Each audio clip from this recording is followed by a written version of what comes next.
Hello, welcome to my YouTube channel, Unpacking Cultage.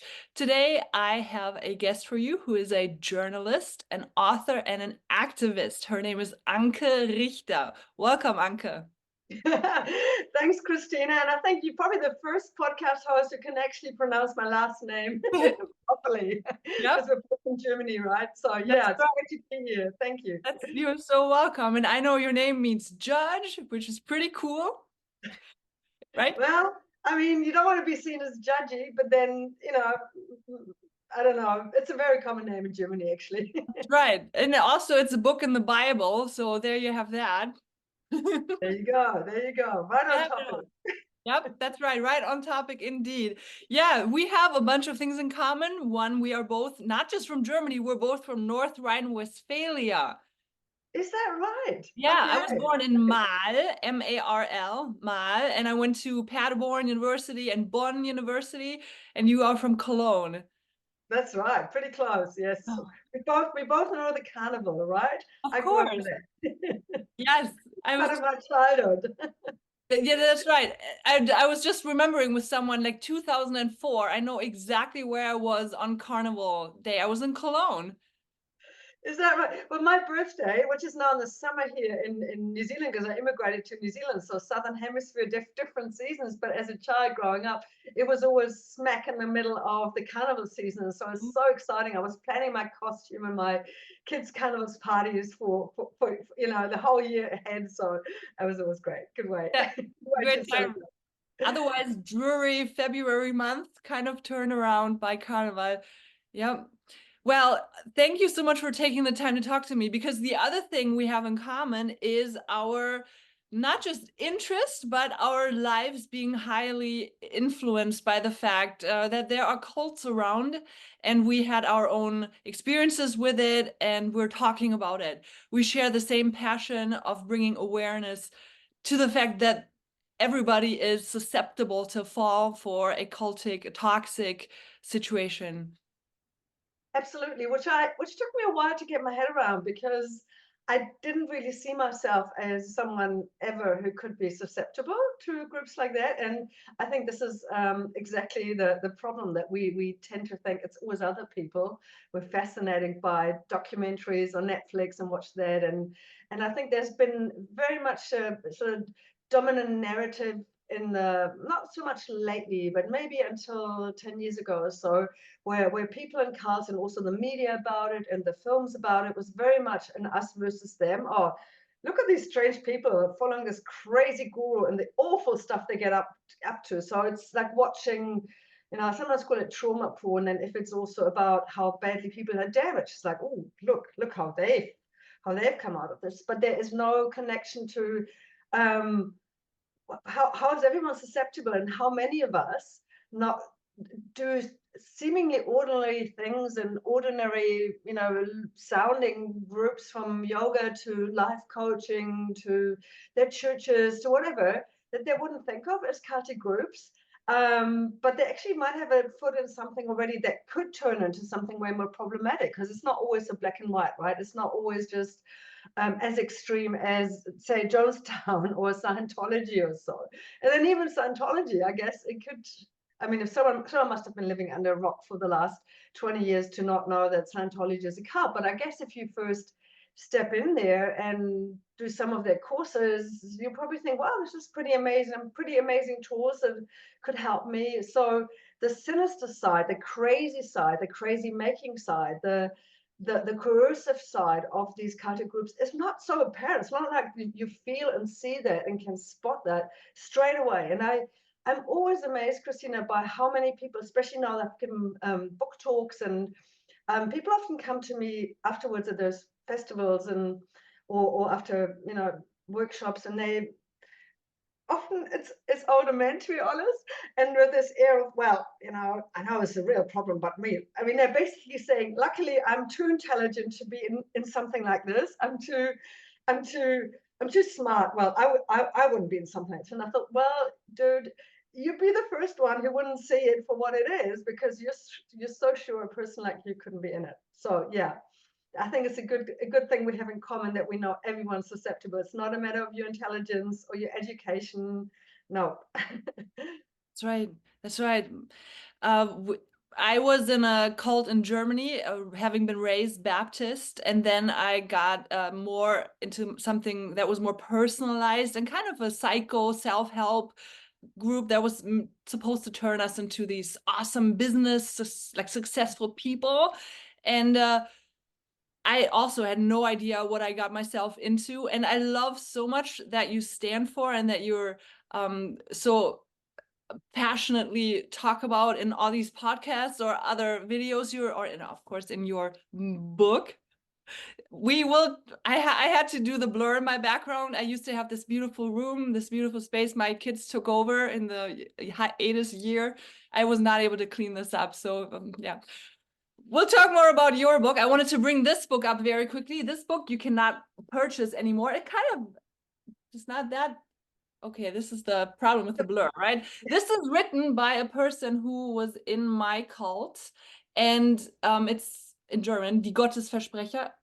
Oh my goodness, it's really bad. The point is that I'm trying to make, when she tried to break into the German consciousness, bringing this book, doing all these readings in churches, that was what people told her. Oh, that's so bad what happened to those people that you were part of, but that's not really a problem for us.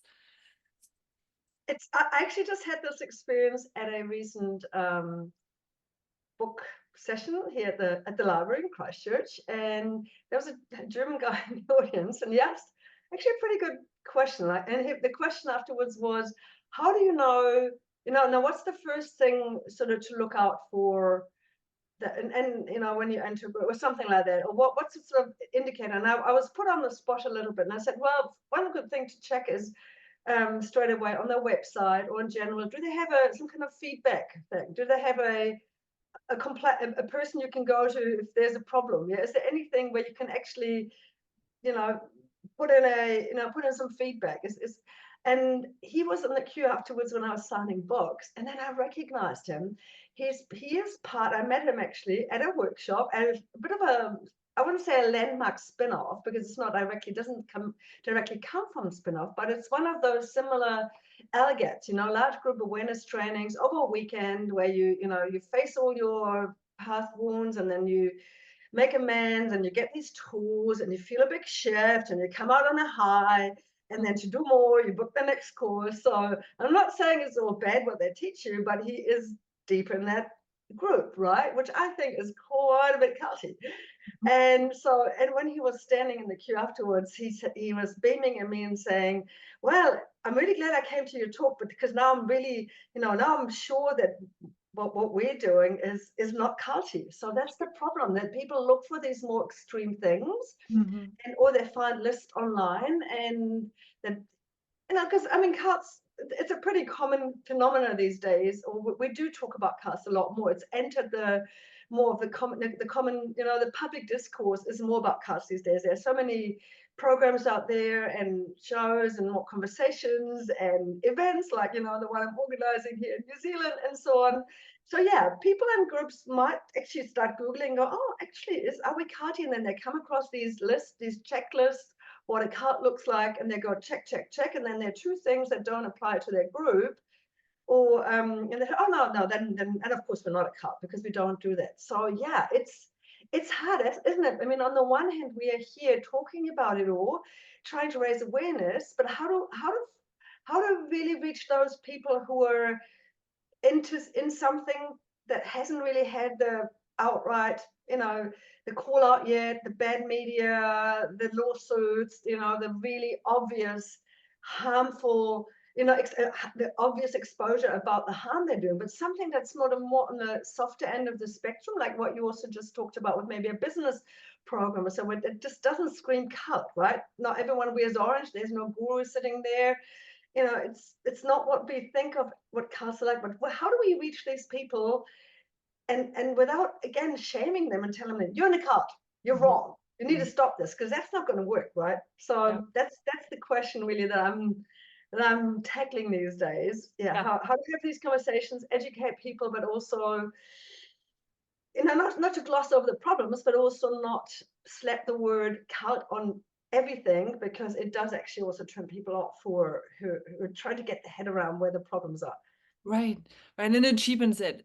I have a very good friend whose daughter decided to be going to YWAM for a while, and YWAM is Youth with a Mission. Me having moved in cult survivor circles on Facebook and other areas for years now, I and myself, my cult leader was trained in Jugend mit einer Mission. That's the German Okay, version mission, of yeah. YWAM, yeah. Uh, and so they are incredibly hierarchical, and the people who are supposed to be your leaders are not trained in any shape or form. And then anything goes, and you have no way, there's no accountability, and all these bases all across the world, there's so much trauma that comes out of it. Of course, also wonderful experiences. Some Always. walk away, and it was like the best formative years of my life. Others walk away with a lot of debt, miss the opportunity to get education, alienated from their family and friends because that's what they were told to do. So when my very close friend told me this, I was like, and so I started to ask the YWAM support group that I'm part of on Facebook, what are some things, how can we support this young woman to go in there without scaring the bejesus out of her? And so, of course, the responses were very helpful. Some were like, why is she going at all? This is a cult. This should be shut down. Well, but my thoughts to that is, if she were just to go to college like other kids her age, she could fall for something. She could fall into a bad relationship. The way we end up in toxic relationships of any kind, you can't prepare for everything. So I've taken screenshots of everything and sent it to the mother of this, my friend, and she has been talking with her very gently now for the past weeks and months about potential scenarios and trying to support her and prepare her for the reality of it that way. Wow, it's so hard, eh? And I'm not a an expert in intervention or how to get people out. I'm just a journalist who's come too close, Yeah. and has had her own experiences, and I'm trying to build these networks and these resources and raise awareness. But I mean, this it's such a fine line to walk, huh? To open someone's eyes and I mean, we had the same problem, that people trying to help other people out of cults have, we all, a lot of us, I mean us, like in the world, have faced that problem all of a sudden during COVID and the pandemic, when so many people fell down rabbit holes, and then their relatives and friends were like, oh my goodness, what's happened to this person, what's happened to my close friend, how do I get them back to what to our reality? And again, I think there's so much to learn from cult interventionists or educators. I mean, not all interventions have been great, to be honest. In the 70s and 80s, a lot of damage was done there too. But to actually learn how to walk that fine line, to have compassion for someone, actually understand their world view first and why they're there in the first place, and not shame and mock that, and then find that common ground. And I have a lot of respect for people who can do this, not just professionally but also just privately, because I'm personally not good at that. I'm more the person who just wants to be right and tell people, nah, that doesn't work. And so I thought I better use my skill set for, where I can do this in a more public forum, because one-on-one you really have to have that patience. Yeah, so much power to you and what you're doing and this group's doing, where you're trying to gently introduce more information and support, because something's going to give, right? There's always, and then 90% of people in cults eventually leave. I think it's a good thing to keep in mind. Eventually people leave, but a lot of damage can happen until they do, and they can also do a lot of damage to others. Let's not forget that, right? Right. And how could that be shortened? How could that time period be shortened? And how could they come out in a way that they're not completely distraught, that they don't feel so alienated, that they know there's a world out there that that loves them and wants them and has something to offer? And oh, look, so many questions. We've got a lot of ground to cover. Oh my goodness, yes. And we haven't even started talking about your book yet. Yes. So when I saw that on Facebook and I saw your German name and that it was about cults very clearly, I was like, I'm gonna order that just on a whim. And then I reached out to you and here we are. Here we Uh, are. Hoofda. So, my first question specifically about the book is, who did you have in mind when you wrote everything that you had done, an incredible amount of patient work? Who did you have in mind? Who did I have in mind as a reader, you mean? Yeah, Well, I have to give you a bit of a backstory to that book, please. right? You might know, you might have picked it up from just from my epilogue, I think. But there's a book in this book that was never published and that I gave up. It's almost like the failed book, which was resurrected by Cult Trip. And that was a book that I set out to write about Centerpoint, a community here that existed in New Zealand for over 20 years from the human potential movement. It's called Centerpoint, and ran from the late 80s to about the late 90s. The charismatic leader, Bert Potter, went to jail for sexual abuse of minors, and so did lots of other people from this community. And they were also infamous for manufacturing drugs on the property, psychedelics that they took in group experiments with a lot of youngsters. So it was a massive cult scandal here in New Zealand, and also a pedophilia scandal. All happened before the internet, so a lot of younger people, who were, who weren't, who were maybe just born at that time, wouldn't have even heard about it until a few years ago. And I think also maybe thanks to my work that I started. Yeah. So long story. I met a woman from this community who was a teenager there and was harmed there. And I thought, wow, what was this place? And because I come from Germany and I'm familiar with the Otto commune, Friedrichshof back in Austria, that lived on the same principles of, you know, non-monogamy, and sharing everything and living in a pack and having open bedrooms where everyone sees what's going on, and the children being part of that, and breaking up families so that the kids are actually don't really have bonds with the parents anymore. Anyway, all of these problems I was familiar with from a cult that was operating at the same time in Germany and in Austria, and also coming from Germany. Not sure if you remember, but the Green Party and also other other parts of the, let's say, liberal alternative green left, which I also count myself as being a part of. They had a massive scandal, or some exposure in the 80s, 90s, and later, regarding their, I would say, making it easier for pedophiles to be in their midst under the umbrella of sexual liberation and children's rights and teenagers' rights and anti-homophobia. So it's a bit complex, but I was familiar with these narratives from back then about not repressing your sexuality and sexual freedom and all of that, which I think is totally a good thing to pursue, don't get me wrong, while there's a huge shadow to that, which we know from Germany. So when I heard that this community was here in New Zealand and their guru had actually died, he died a few months after I met this teenager, Angie, former teenager. She was already in her 40s then when I met her. I thought, hang on, this is a massive story.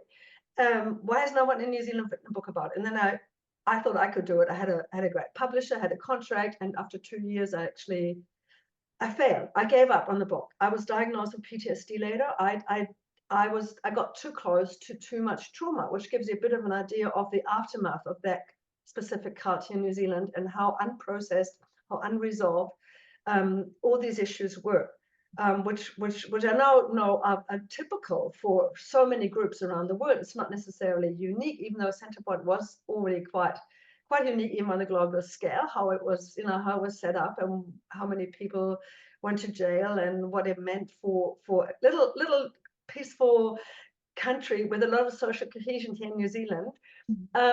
So yeah, who was the book for? So originally this book was also written for, and the original book was written also for the former children of Centerpoint, because I interviewed so many of them, and for those who were still in denial of what happened there, and for the broader public to not just see these people as freaks, but to actually care.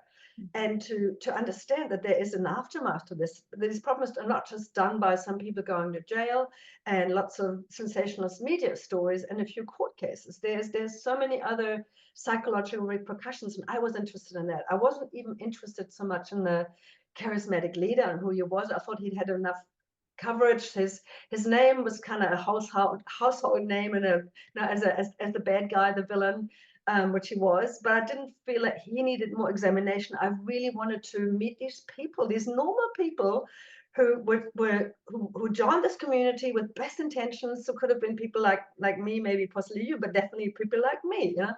And they were not weirdos. They were not broken. They didn't have any intentions of harming children or other people. Yeah, they just thought they'd found something that really worked for them in terms of therapy and building community and opening up their relationships and learning from that and whatnot. And then it all turned, you know, into this collective nightmare. And I was fascinated in the psychology of how that went, how that played out, and also where were these people now 20 years later. So, you know, with my journalist hat on, of course, I went and researched that and met all these people. And so it was written for them. And then this book failed. I had to I had to pull the plug, and it was a you know, I needed time to recover from all that research too. And there were too many unresolved pieces. There were too many conflicting stories, which again, I now understand much better, knowing how many factions there often are in the anti-card activist space. How often people are fighting each other about who has the, you know, who gets to tell the truth, who is the real victim here. You know, it's quite sad to see how much energy gets spent often in those battles, and I came up against that too. So let's say two teenagers even, who grew up at Centerpoint, didn't even join themselves. They were just brought there by their parents, were there at the same time, same age group, and yet one would say, this is the worst of my life, and I was constantly hiding from these predatory men, and they tell me, you know, all these horrific things that happened for them. And then others who said, look, that's not true. We had the best time. It was fantastic. These girls actually wanted this. Look, why are they complaining now if they were so sexually active back then? And that's not fair. And often they're also protecting their parents, because there were families full of perpetrators and victims. And what do? You know, and like in any incest family, you always have the ones who just sort of stick up for the parents just to keep, you know, basically save their home in a way. Yeah, it's so complex. So all of that led to the failure of the book. And then a few years later, I was just, I mean, by then I was, of course, even though I was in some ways not damaged, but I was affected by what I learned from Centerpoint and from these traumatized victims and those issues that just didn't go away. Even though that affected me, it also really opened my eyes, and I was much better informed then. I was probably, I guess I probably am to some degree, the only, you know, journalist in New Zealand who had, at least about that one group, that much knowledge. And I thought, well, I've got to do more with this. And so I started investigating other groups too, Agama yoga in Thailand, a tantric yoga cult, quite different, but then again, not so much, because again, sexuality played a big part there, and there was sexual abuse. And then later, Gloria, which is now a really big topic here in New Zealand because it's in the news. A great documentary has just come out on TVNZ for those who can actually access that from around the world. It's called Escaping Utopia. And the similarities of all these three groups. And then I pulled it all together for this new book, because HarperCollins actually approached me a few years later when I wasn't thinking of writing that book, but then I was approached and I did it. And who is it for? I think it's especially, I mean, it is for those who gave me their story to tell. It is for those former children, predominantly, that they feel seen and heard, and also for those who weren't maybe ready to share their story publicly, but they can read this and hopefully they see that they're not alone. So it's for them. And it's also for people who have these cliched views of what cults look like and what people in cults look like. And I think what's also unusual about cultism is I actually spoke to perpetrators and or those who were perceived as perpetrators. No, I mean, there were perpetrators, yeah, amongst them for sure. Actually, with each of those groups, I got some voices from those who were still defending it or who did wrong and are try to redeem themselves, which I think is also really important, because the whole topic of repair, right? It's not just to understand and see and know, shocking things happen there. Yes, more and more is going to be, hopefully the media will do a better job and take these things seriously, and there will be more exposure. It's totally needed, right? For cult justice, we need to know the truth. But then also, what's the transformative justice here? How can repair look like? So I think, yeah, what I hope my book will also do is just give people a better understanding of the complexity of all these different roles within a cult, of victim, perpetrator, bystander, enabler, and apologist. Yeah, because and sometimes they all, 2 or 3 of these roles are in one person. So that's the complexity, and this is what I'm hoping the book will achieve. Mhm.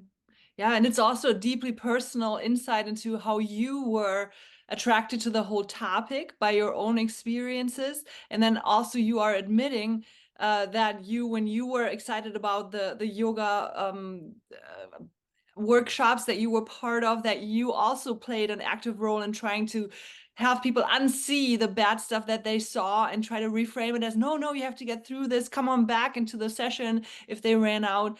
And that I find so precious that you're doing that. I was the same person. I got people into the cult that are still in my cult, and those relationships are over. So even family. So it's been a very difficult thing to struggle with, that I had that effect on people. Yeah. So do you want to say more about that? Of course, I mean, okay, because you just mentioned the group that I was active in, it wasn't a yoga group. It's actually still going. It's a shamanic, tantric um, movement that holds lots of courses around the world. And yeah, I was an assistant there on 2 courses, and I've got to be, I had to really do a lot of digging and self-reflection of why was I so eager? Why was I part of this? What was in it for me? At first, of course, the first course absolutely blew my mind, changed my life, came out on a high, had all these amazing experiences and revelations, and never ever even thought of it being culty at the time, because I just didn't have that. Which is ironic, because it was actually around the time I also started researching the Centerpoint cult. And again, it's maybe a bit like those Christians you mentioned before who are pointing at the groups, churches that are way worse. It's almost like you're aware of the ones that are bad, and because yours doesn't feel like that, you think, well, maybe it's a bit strange what we're doing here, and maybe I can't tell my friends about all this because they wouldn't understand, but I know this is good. I know this is good. And so you just don't make this connection, right? That similar things, or that these bad cults maybe feel just as good too if you went into them, because the bad is not so apparent. Yeah, and in terms of bringing people in, I mean, I was certainly evangelical about what I was into, and also because that, I really thought there are so many tools there and so many answers, and I've had a lot of friends who were maybe going through a relationship crisis, or they were looking for something deeper, or I totally, I know of people who, I mean, people thanked me for this afterwards. And also, maybe I know in one case also there's a person, excuse me, who really struggled, or their partner at home struggled with what was going on the course. So um, it's tricky. I don't feel guilt or shame about the people where I said, look, you got to try this, you got to do this. I think they have, and hopefully have enough agency and understanding. And I think I've redeemed myself enough since, lately in the last 2 years. And I got copped a lot of flack from that organization, from them, some of their most fanatic followers. They've come after me and, accused me of just promoting my book by throwing them under the bus, or the organization under the bus. But yeah, you can see that I'm a little bit, sort of on thin ice here because it is so personal. That's the thing, you know. I write about other people's cult experiences. I've interviewed so many cult leavers. I go to cult conferences. I'm organizing one. I'm really comfortable in that space, and yet talking about your own experience, even though I'm not a victim of that organization, right? I don't identify as a survivor because I haven't been harmed, and yet I can see how maybe I've been manipulated, or where I definitely witnessed some manipulation, which I only unpacked much later, yeah. Or things that I now go, oh my God, really, this happened there? Oh, I was just, okay. At the time, maybe I shrugged it off. And also, it was a few years before the Me Too movement. That's not an excuse. It's just to explain that 10 years ago, when I got into that movement and was so on my ecstatic high, my ecstatic workshop high, looking for the bliss and the transformation, the word trauma informed, at least in my circles, wasn't even a term yet. Yeah. Um, it, I just didn't have that awareness. Even though I was starting to research, the aftermath of an awful sex cult here in New Zealand, I didn't quite make the link of, but I'm getting into good look like a sex cult to a lot of people too.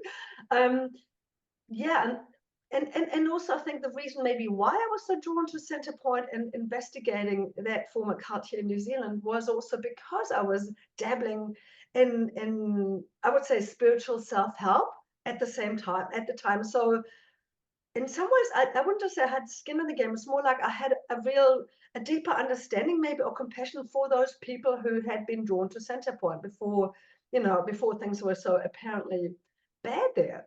And I think it gave me an entry point, and a good entry point actually, which also helped to get access to a lot of people because I, I understood what maybe drew them there in the first place, yeah, and why it's not so easy to just jump ship when you've had some amazing experiences and made friends and things, and you're thinking this thing really helped me. I mean, it's quite different from me. I've never joined a community. I didn't give any belongings to anybody. The group I'm in is pretty at the soft end of the scale of things have gone wrong or might still be going wrong, and the abuse allegations and so on. So that's really not that comparable. But then again, a lot of dynamics are comparable. So, and it's still a process for me to be to come clear. God, I don't like that word. To unpack that and to understand where was I manipulated? Where was I just turning a blind eye? Where was I on a high and wanted to get mine? Right? Where am I maybe now being defensive about them because it would reflect badly on me, or I want to be fair because I know so many. I knew, I'm not friends with anyone in there anymore, but a lot of these people felt like friends to me, and I respected them, and I still think there are some good people in that organization, really with best intentions, who haven't done anything bad as such. But when do they become enablers of a system that hasn't really done its due diligence or its full accountability? And so it's that gray zone where I'm swimming, trying to sift through, but luckily I'm not an activist in that space, so I don't have to have a clear position here. I can just sort of bring the conversation forward and listen to all sides. Yeah. So as you have compassion for people who fall for those kinds of schemes, and it can be, as I heard you say in another talk, it doesn't have to be faith-based. It doesn't have to be any specific based thing. It usually is around some topic, and that topic is interesting for people. And for myself, I can say I was needy in the sense that I put my sense of self, that locus of self, I put that somewhere outside of me. So I was always attracted to people who made me feel like they can tell me who I am or what I'm missing, and they can help me develop that. So be it judo when I was younger, or then the cults, be it scammers. I fell for scammers. I fell for a student when I first went to college in Bonn, who was a complete I don't know what else to say. She was a liar. And I ended up giving her 45, was it euro? Yes, it was euro at the time. And then she disappeared forever. And it's like, but I needed her. I needed that friendship to make it in this different town. So I feel like I have been so vulnerable because I needed something outside of me. So I thought. That's really interesting, because I think I'm a bit different here, Yeah. looking back. And but that okay, this is really interesting. So you identified what your vulnerability was. Yeah. Um, I think throughout my life, at least my life in Germany, I also lived in the US for a while. I actually came across Scientology for the first time, and I know. I lived in Cologne. I grew up there, where the Rajneesh Bhagwan Osho movement was huge, and I always came across them, and so I was aware of these groups, and it was always very clear to me, nah, can't follow someone, can't do that. Fascinating stuff in there for sure. Let's have a little peek here. Let's check them out. But nah, could never.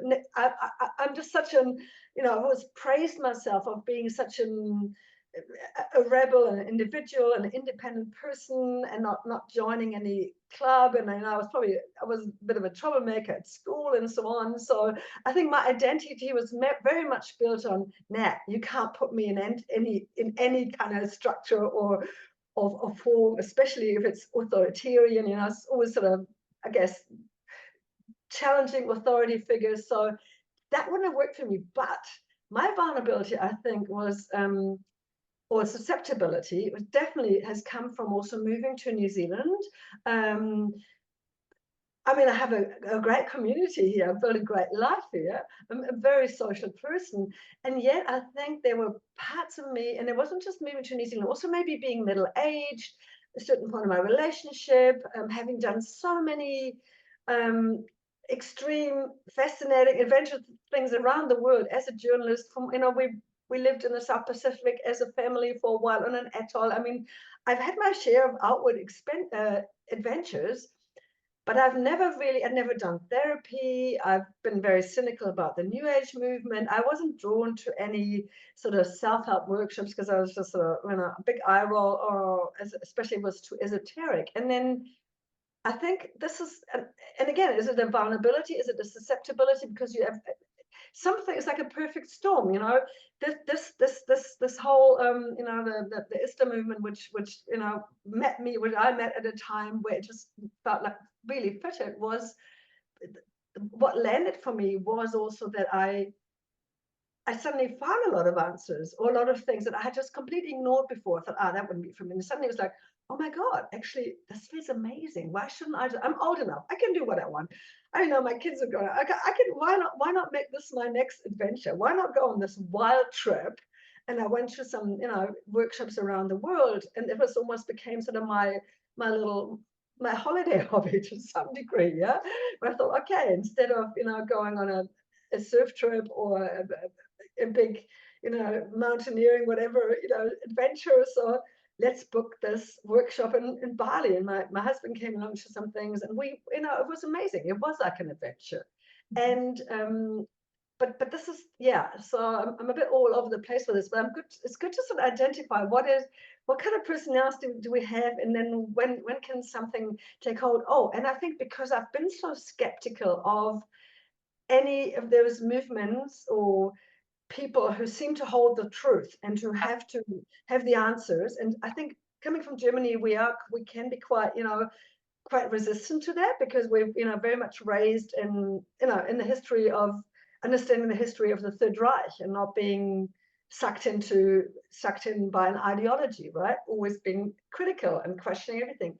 But I think because that was my modus operandi, or my default setting, a lot of things were never addressed, or weren't. It's not like I'd gone through so many schools and things and workshops to find something, and then I could look at it and compare it. So when I came across something that suddenly felt good, and there were also a lot of fascinating people, and I thought, wow, this is so yummy and so full of love, and I'm just, it really speaks to me on so many levels, and it's beautiful and it's sensual, and it's a kind, soft sort of sweet way of, looking at the world. What's wrong with it? It's not religious, I'm not in a church, which I was quite averse to. But I also, from my teenage years, when I was active in the YMCA and I went to a big church camp in France and so on, um, there was definitely a part of me that always longed for that sense of community around a common idea where people open up, where their hearts are open, where they do things together that feel good, that are connected, that are not shallow. And I had a deep craving for that, which I didn't even know. I had that, and it's just been pushed away for all these years, and then it resurfaced, and it was met, and it was fed with the right input and the right, maybe not always the right language. There was certainly things I go, oh God, this is very esoteric, this is a bit woo-woo. But then, okay, if that's the sort of the culture or the setting, it's okay. I can, I don't have to take everything. I can take some things with a grain of salt. And yeah, so these things can come together, and then you find yourself in a spot where something can suddenly land, and that definitely happened for me. Plus, I was diagnosed last year with adult ADHD, but it means I've had it all my life. It's only been diagnosed now, and ADHD comes with a, usually you're an intensity junkie, yeah. You crave the next dopamine hit. So this new thing, that new movement, that this sort of this whole new thing I could dive into, really gave me those hits, gave me the intensity. These extreme workshops that are seen very critical by a lot of cult experts, right? Where you're constantly in this cauldron, and for some people it can be re-traumatizing, can totally be triggering. It can cause a lot of damage for some people that they might not realize until later on.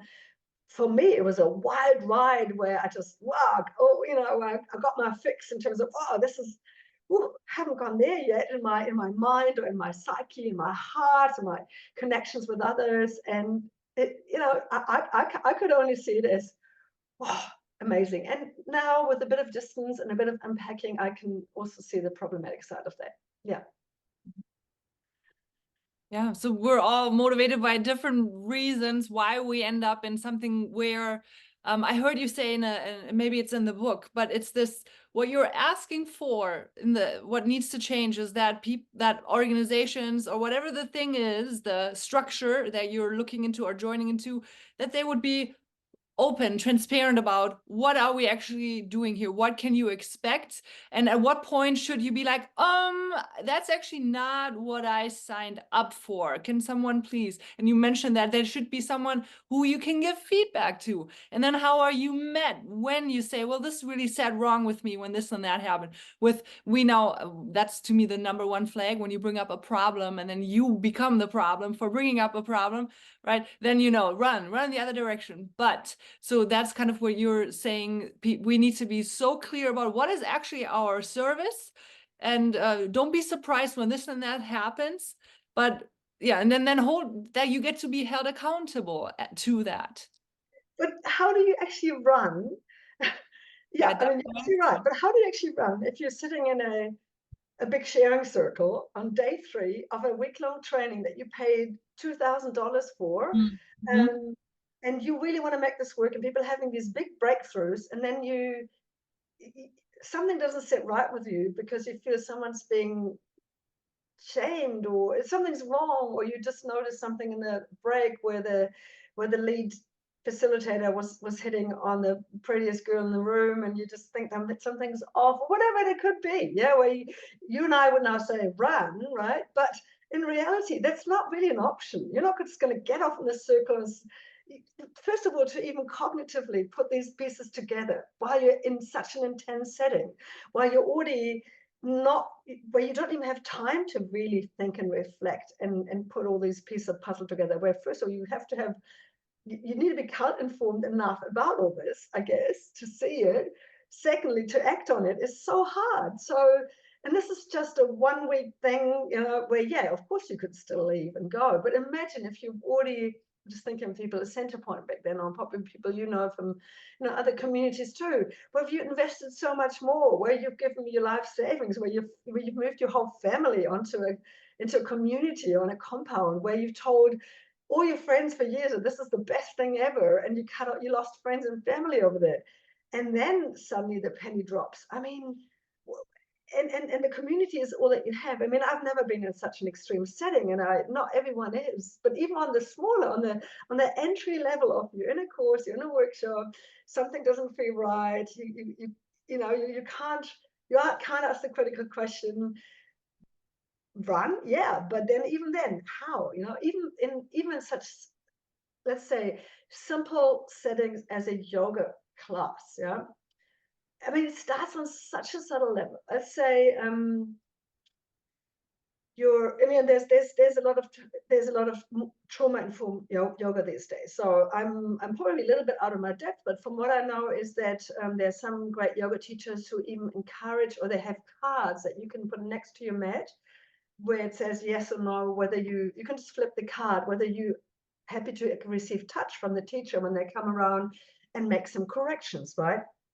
Not everyone has these cards, not everyone even asks, is that okay if I touch you? And even then asking in front of a group, who's okay to be touched or not? I mean, it's actually great that they're asking that question, but then imagine you're the only person putting up their hand saying, and then you feel weird, and then you feel like you have to explain something, and so you'd rather not. It's on that very subtle level where even the facilitator is often not aware that they're already making it awkward to someone to speak up on something, that we wouldn't even regard as being culty or coercive or manipulative. But that's the thing, when do these things, how do they slip in? They're not always intentional. We don't always pick them up. When we pick them up, it's often too late, or it's really difficult in that setting to bring them up. And then if the organization has no awareness, or the teacher excuse me, is not open for the feedback, and you're already in a culture where it's being signaled to you, and this is definitely the case in the groups that I've moved through, it's being signaled to you, if you've got a problem with something, you look at yourself first, you process that. We've given you all the tools. Why don't you go and do some aspecting or cushion banging or whatever it's called, or other groups clearing, whatever. It's actually, the job's on you first, on you. And you, I mean, it's fine to say, I think it's maybe for you first, have a look at that first. But then there's a lot of ideology that I've come across where it's on you only, yeah. So I think it's fine to look at yourself first and go, okay, what's my trauma trigger here, or what's my projection, or what is something that I can just clear that anger out. I don't have to throw it at the person I'm angry at. But then maybe there's still something that really needs to be cleared up because that wasn't okay. But I could do this in a calmer state because I've done some emotional release or something. So these things are certainly helpful. But when does it become toxic and gaslighting, in the sense that it's turned on you? And if you then come and actually have the courage, after you've done some clearing and some processing, and you go to someone in a calm way, but by the way, I also think it's totally okay not to be calm if something's happened to you. Yeah, it shouldn't be any policing of your expression if you're not at fault. And you go to the, let's say, the facilitator after the course, or you bring it up, and it's met with I've seen arrogance, it's met with dismissiveness, it's met with gaslighting, as in, well, you could have handled yourself better. Come on, we gave you, the one-on-one on consent in the, at the beginning of the workshop or the festival or the course. So, you could have said yes or no, it's on you. How do you, I mean, where to from there, right? I think then you should certainly run. Because you've put it to the test, you've brought something forward, and it's met with that. And then again, even the people who do this, who give this feedback sometimes, they also mean well, because they think this is really helpful. This is actually going to help your growth. That you're not just blaming someone, but that you can look at yourself. They're part of that system, of that ideology. Most of the people in these organizations are not trained in either conflict resolution, let alone therapy or trauma care or whatever. They're just really into the whole thing, and they've moved up the ranks. And in the, you know, in the ISTA movement, unfortunately, they've slept their way up the ranks. It's quite common, yeah. Whatever it takes, you know, to be a good minion and fit the mold, and then you gain, you know, you gain your status. And of course, there's a lot of, you know, knowledge as well, and they know how to facilitate well, and they've probably helped a lot of people. But are they really equipped to look at these problems and deal with them and handle them well? I hope so. I hope there will be more. And I think there has been some really good attempts to bring more of that understanding into some of these organizations. And I think the proof is in the pudding, and to see whether it's worked, or whether organizations like that, are they reformable or not? That's another topic that I'm quite interested in, and watching that and observing that. And yeah, because they're these who say, shut it down, burn it down. I think you mentioned a bit earlier, Christina, someone said, oh, cults need to be closed down, but it's not so easy to just close a cult down.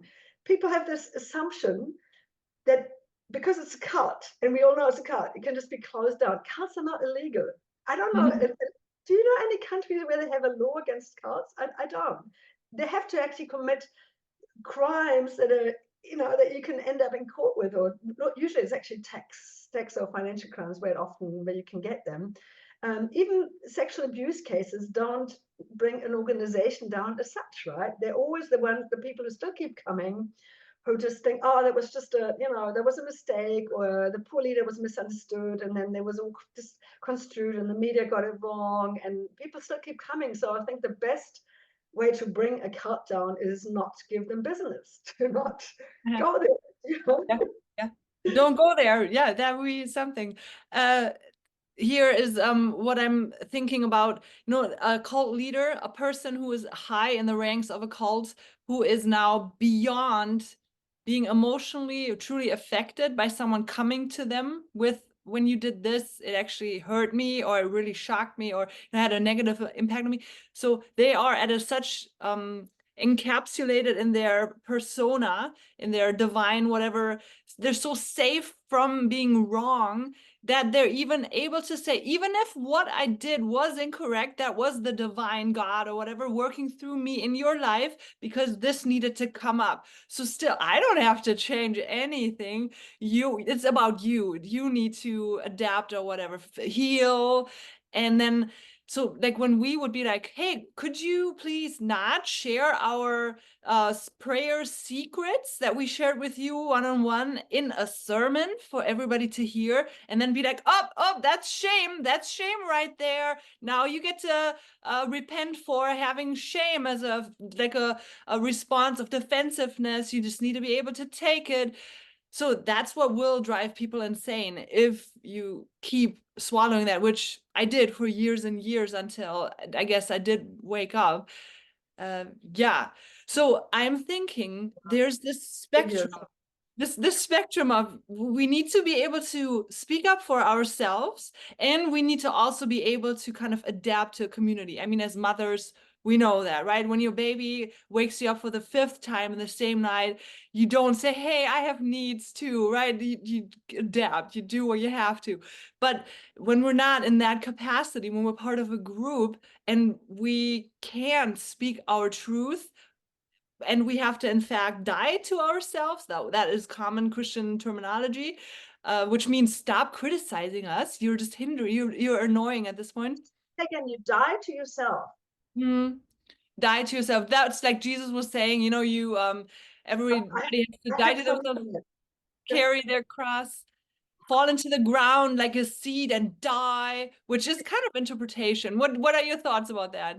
That is so interesting, because what just popped up for me, because I know I'm making all these comparisons. I know you were in a Baptist, you know, group, very, very different from what I went through. You'd say different end of the spectrum, but you know what we did on the, even everyone still does, I think, on the ISTA level, it's all about death and dying, and you go through It's a this good thing. process, and you even have a ritual where you have a sword, and you cut each other's heads off, and it's quite dramatic, and it's a bit of sort of role play, and you go into the underworld, and you spend the, you know, days and days sort of in the underworld, and with all the rituals around that. But it's Yeah. this whole idea again of, you gotta, you know, you gotta kill something off. Something's gotta die. And I think the Buddhists, or some religions and spiritual groups have this whole thing around ego death, right? So that's always a big thing. And interesting, eh? The whole sort of death metaphor of something, death will help you to fully come to life. Yeah, Right. you're be reborn almost, right? That's right. That's right. It's all the same idea, the same dynamics and structure to it. And I think so the dying with my cult, and I think any religion works that way, that is toxic. It's never enough. You have never died enough to yourself. So the next time you bring a problem up, it again, oh, there it is again. So you haven't died quite enough yet. Die harder, die harder. Isn't there a film? Wasn't there a film with Bruce Willis? Die hard, Yep, die yep. harder. So you can't die harder. Yeah, That's yeah, right. yeah. There's a bunch of sequels too, I believe. Yep. So yes. I mean, we're laughing here. In some ways, you got to laugh, yeah, because if you take it apart and it looks so transparent or so obvious, but if you're in it and you're living it and you're also feeling, you're in this maelstrom of wow. Well, I mean, I can just talk about my own experience. I don't really know what it's like when you're in this sort of Christian fervor, yeah. But I would say in some ways I was also in a fervor of so much is happening here inwardly, all these emotions, and this is me. This is a part of me that I've never really felt before. And look how I can be. Look how amazing we can all be. The connections we can have, the transformation, how shiny, how awake, how sensual, how whatever, electrified I come out of this. So there's you kind of want to get rid of your old self. I wanted to get rid of my old self to some degree, at least. It's almost like, yeah, this has worked for me for so long. And again, it's tricky because also I guess in therapy and I'm not saying therapy is always great, but I think it has a lot to offer. Of course, it's good to understand what are our old patterns, and are they still serving us, right? And what would be useful to change in our lives, and where are we very habitual in how we react, and maybe we can change that. And this is why it's so tricky. I'm not here to advocate against any kind of self-improvement, right? The word actually is very cringy, but that's exactly the thing. I think with churches and religion, it's almost, at least for some people, it's a lot easier because they can go, oh, I don't need a faith. I don't believe in God. I'm safe here. I'm not going to get sucked into a religious group. It's not for me. So, they have nothing to offer for me. I don't mean that, no, me personally. And I wouldn't consider myself a person of faith either, but I'm not against, churches or religions. But if that's not where it's not how you operate anyway, and there are no answers for you there, well, then you can just go, okay, I can just shut that door. God's got nothing to offer for me. But maybe then, especially then, maybe some books have something to offer to you, and some great courses, and some great people on the internet who have some cool ideas, and you just book a workshop with them and do an online seminar, and it's not that different, right? We're all looking for answers, and that's a good thing. And we're all looking for community. It's part of the human condition that we want to connect, that we want to grow in our lives, that we're not here just to make money and be born, make money, procreate, die again. There's a bit more to this time on earth, I guess. So I'm sorry, I'm all over the place with this, Christina. But how to respect or fulfill the need for having a rich inner life and a soulful life and good connections and making the most of your human potential. I mean, that word's really tainted, but yeah, we have a potential. How do we use that best? And I think Scientology, one of their taglines, and I think it's even a quote that's not quite true, they always throw this thing around that Albert Einstein said, you only use so much percent of your brain, and then how can you expand the other part? I'm not even sure that quote's true, but it's very appealing to think I could be so much more, and not just have a bigger house, have a bigger car, have material things, but my mind, my heart, my connection with others could be more. It's very appealing, and it's totally fine. It's the driver, I guess, for everything that we do. So let's not shame ourselves or those people who seem to find us in a perfect package, Right. $2,000 of a week-long course, right? Right. Or in this community where you then do a lot of, free service. And I wish I had all the answers. I don't.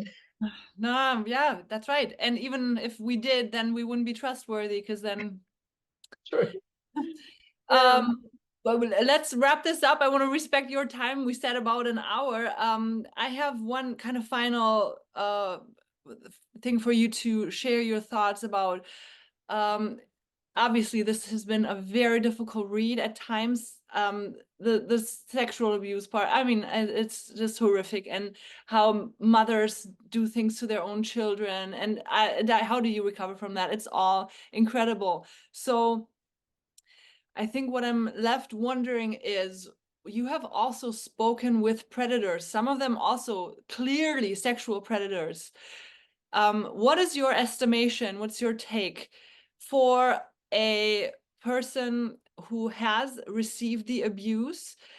Um, I, in my mind, my Kopfkino, the cinema, the imagination of my brain, I have envisioned many times speaking to my cult leaders now and telling them how they have messed me up, how they've hurt me, how my family to this day suffers because of what they have done.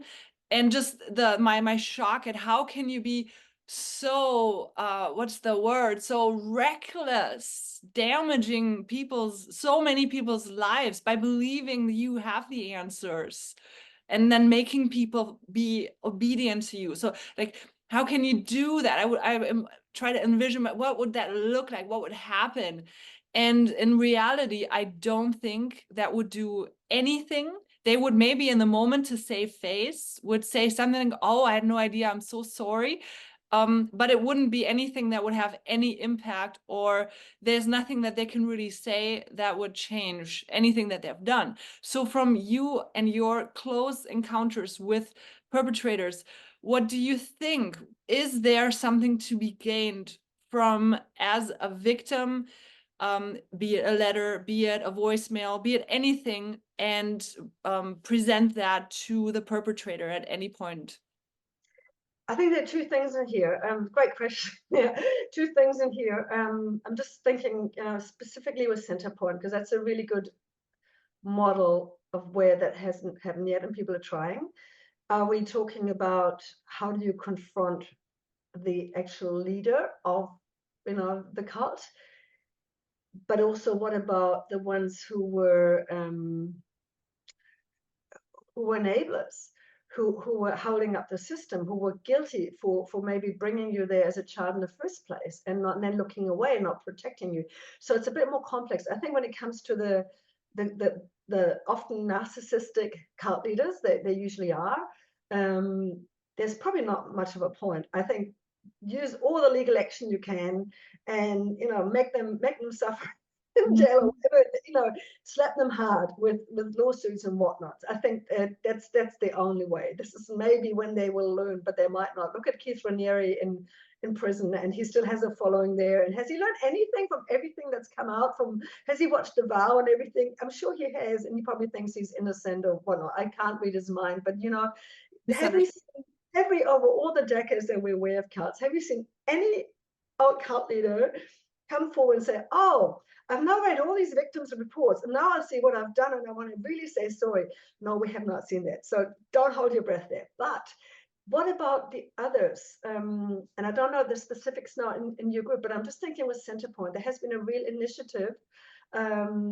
A fantastic woman here in New Zealand, Dr. Caroline Ansley, started, a former child at Centerpoint, started this, or she was harmed there, started the Centerpoint Restoration Project, and they wrote an open letter a few years ago when a documentary also came out that I was sort of part of that team, and so I think it was a very laudable attempt to point the former adults of Centerpoint to the problem that's still there, that they haven't recognized, that they haven't apologized. And the open letter, you can find it on the Centerpoint Restoration page, actually asks for an apology. And we made that public in the media. It got a lot of attention, but it didn't get a lot of signatures.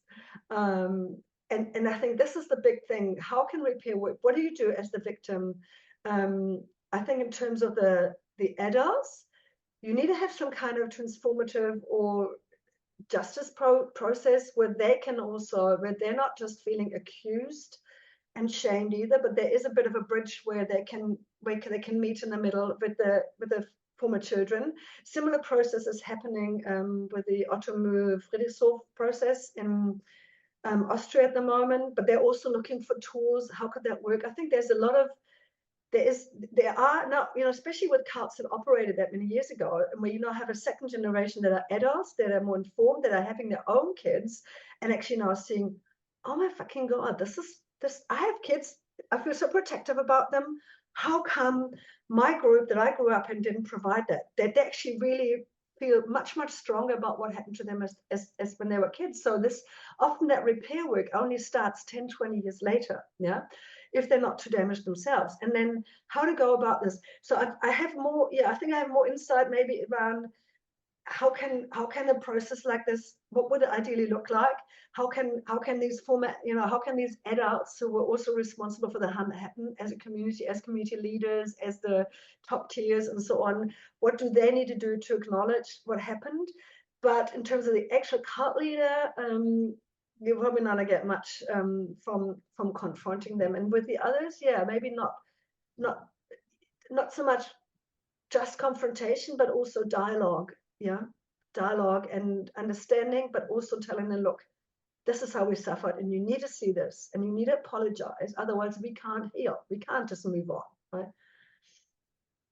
Yeah, thank you for all that.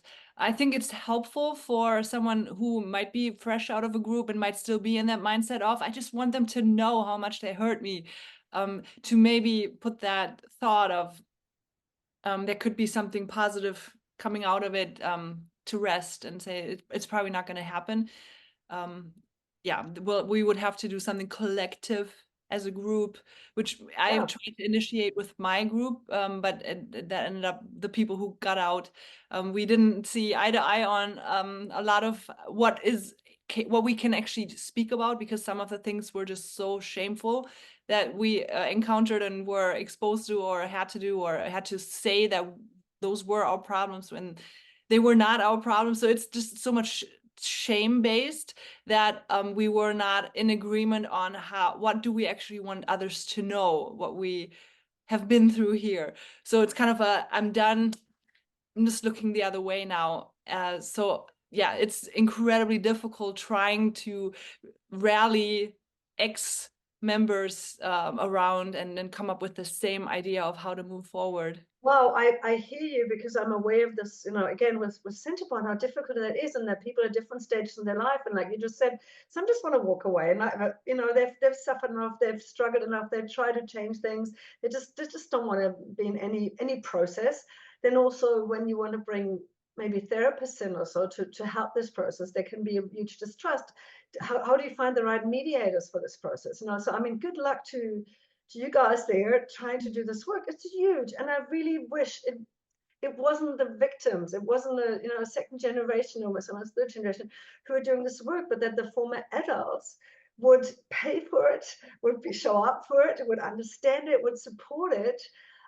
It could be such an amazing healing process for everybody, because I truly trust that in a lot of these groups, they're also people who've enabled the harm or caused harm, who didn't mean to, who are not malignant narcissists at the top, gaining the power or sexual gratification or the money from all this, but they were just cogs in the wheels, cogs in the wheel, cogs in the wheel. And you also got to give them a chance to work through this and to redeem themselves and understand that it's also important. But they should also, I think they should understand it was their choice, or at least they had more power back then. Their kids didn't have that. They have a responsibility. They can't just tell their kids, you got to move on, it wasn't that bad, come on, hey, children have suffered more in other, well, whatever the narratives are. It's such a important topic, and I'd love to connect you if you have some good answers. I'd love to connect you here with you know, the woman from the Centerpoint Restoration Project. And can I just throw this in actually? Because Mhm. this is so topical at the moment. We're holding the first CUT conference here in New Zealand, where Caroline Ansley will also be a speaker and some others who are really interested in repair work and how to actually help victims find their voice. And we'll have speakers also who've been through groups like similar like yours, IBLP, for instance, a woman who's actually taken the head of the church, filed charges against him. We'll have people who've tried transformative justice. We have people who've laid charges against their cult leaders. So these questions are going to be really in the mix and looked at. And it's called Decult. You can find it online. We have a website and there's social media. Decult Cult Awareness Conference in New Zealand in October this year. It will be live streamed around the world. So wherever you are, it's definitely worth joining and having those conversations. I think they're super important.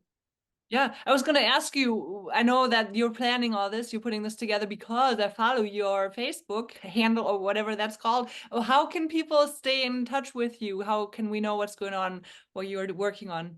Yeah, thanks. So if it's if someone is interested in my work in my book and me personally in what I do, go on ankerichter.net, or in a more English pronunciation would be ankerichter.net. And for Decult, for the conference which I'm organizing, it's called Decult, DECULT.net, like Decult, like decolonize, decart. Let's stop the cart. Let's do something to not have cards. That's decart. It's actually a verb I just made up, but it seems to work pretty well. People get the concept.